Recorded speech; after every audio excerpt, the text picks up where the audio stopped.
अस्सलामुअलैकुम। आज आपके साथ मैं मंगोचियों की रेसिपी शेयर करूंगी। रेगुलरली हम दाल तो बनाते ही हैं, लेकिन मूंग की दाल की ये मंगोचियाँ जायके में बहुत लाजवाब बनती हैं। आप इस रेसिपी को ज़रूर ट्राई करें। 1 कप दाल को अच्छी तरह धोने के बाद 2 से 3 घंटे के लिए भिगो देंगे। यहाँ पे एक कढ़ाई में मैंने हाफ कप के करीब ऑयल लिया और उसमें 1 टेबल स्पून लहसुन अदरक की पेस्ट शामिल करेंगे और उसे इतना पकाएंगे कि इसकी स्मेल ख़त्म हो जाए और इसका कलर गोल्डन ब्राउन हो जाए। 2 मीडियम साइज़ के प्याज लेंगे, उनकी फाइन सी पेस्ट बना लेंगे जो कि 1 कप के करीब बनती है, वो शामिल करेंगे। उसे पकने के लिए रख देंगे ताकि प्याज का कच्चापन ख़त्म हो जाए।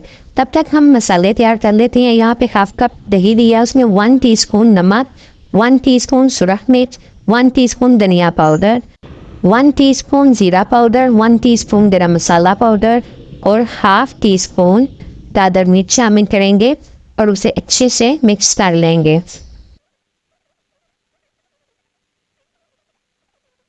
यहाँ पे प्याज का पानी भी खुश्क हो चुका है और इसका कच्चापन भी खत्म हो चुका है और इसका कलर भी लाइट गोल्डन कलर का हो चुका है। अब इसमें हमने जो दही में मसाले मिक्स करके रखे थे वो शामिल करेंगे।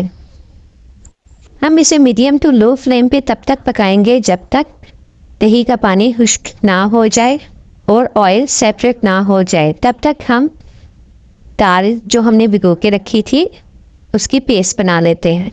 दाल को जार में डाल के 2 से 3 टेबल स्पून पानी शामिल करेंगे और एक दरदरा सा पेस्ट तैयार कर लेंगे। यहाँ पे हमें इस कंसिस्टेंसी का चाहिए। अब इसमें मसाले ऐड करते हैं। 1 टीस्पून नमक शामिल करेंगे, 1 टीस्पून ज़ीरा शामिल करेंगे, 1 टीस्पून दादर मिर्च शामिल की है,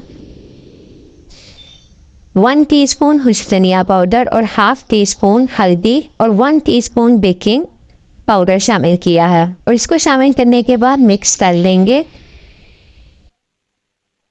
जो मसाला पकने के लिए रखा था दही डाल के दही का पानी खुश्क हो चुका है और ऑयल सेपरेट हो चुका।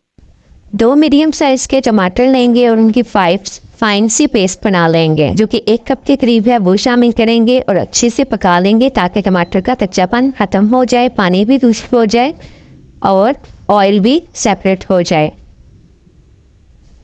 ऑयल मैंने पहले ही गर्म होने के लिए रख दिया था। जब ऑयल अच्छे से गर्म हो जाएगा तो फिर इसे स्पून की मदद से शामिल करेंगे। आप देख रहे हैं जैसे ही शामिल करते हैं ये फूल के ऊपर आ जाते हैं। आप साइज़ अपनी मर्ज़ी से छोटा या बड़ा कर सकते हैं।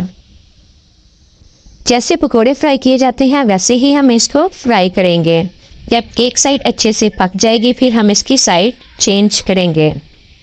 ये बहुत ही फ्लफ़ी और मज़े के बनकर तैयार होते हैं। आप इसे स्नैक्स के तौर पे भी सर्व कर सकते हैं। जब ये लाइट गोल्डन कलर के हो जाएंगे तो फिर हम इसे निकाल लेंगे और इसी तरह तमाम मंगोचियाँ तैयार कर लेंगे और उन्हें ठंडा कर लेंगे। टमाटर अच्छे से गल चुके हैं और ऑयल भी सेपरेट हो चुका है। इसमें मैं 2 से 2.5 गिलास पानी शामिल करूँगी और इसे अच्छे से पका लूँगी। लो फ्लेम पे 15 मिनट के लिए कवर करके रख दिया था। यहाँ पे ऑयल सेपरेट हो चुका है और ग्रेवी भी बहुत अच्छे से पक चुकी है। इसमें हम मंगोचियों को शामिल करेंगे। अगर हम मंगोचियों को पहले शामिल कर देते तो ग्रेवी को सोक कर लेना था।